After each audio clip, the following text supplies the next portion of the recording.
పూరి జగన్నాథ ఆలయం కథ బ్రీఫ్గా.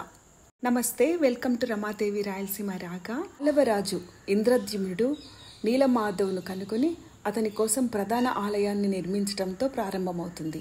నాయకుడు విశ్వవసు నీలమాధవ్ను పూజించటం, దైవం యొక్క విగ్రహాలను కనుగొనడానికి ఇంద్రద్యుమ్నుడు ప్రయత్నించటం, చివరకు విగ్రహాలు చెక్కటం వంటి అనేక అంశాలు కలిగి ఉంటుంది.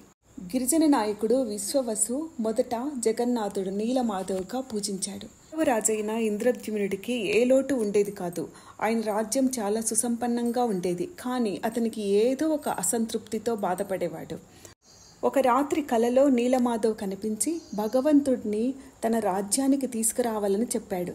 విశ్వవసు నీలమాధవ్ను పూజించే ప్రదేశాన్ని రాజుకు చెప్పడానికి ఇష్టపడలేదు. కానీ రాజు గట్టి ప్రయత్నాలతో చివరకు దైవాన్ని కనుగొని పూజించే అవకాశం కల్పించాడు. పూరిలో జగన్నాథుని విగ్రహాలను తయారు చేయమని శిల్పులకు ఇంద్రద్యుమ్నుడు ఆదేశించాడు.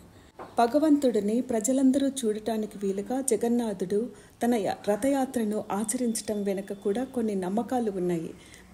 పేదలు, అణగారిన వర్గాల విముక్తిని ఆయన కోరుకుంటాడు. ఈ మందిరం జగన్నాథ్ అని పిలువబడే విష్ణువు యొక్క ప్రత్యేక రూపానికి అంకితం చేయబడింది. తెల్లని రంగు సోదరుడు సుభద్రుడు మరియు వారి పసుపు రంగు సోదరి సుభద్ర.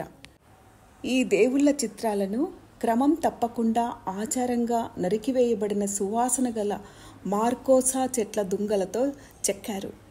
జగన్నాథ అంటే లోకానికి నాథుడు అని అర్థం.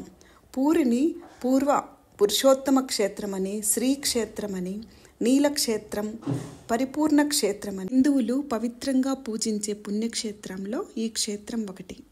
ప్రతిరోజు ఈ స్వామికి కొత్త కుండల్లో నైవేద్యం తయారు చేస్తారు. ఆ కొత్త కుండల్ని మరి తిరిగి వాడరు. నైవేద్యం పెట్టిన తర్వాత దోసిలితో నీళ్లు పట్టుకుంటారు.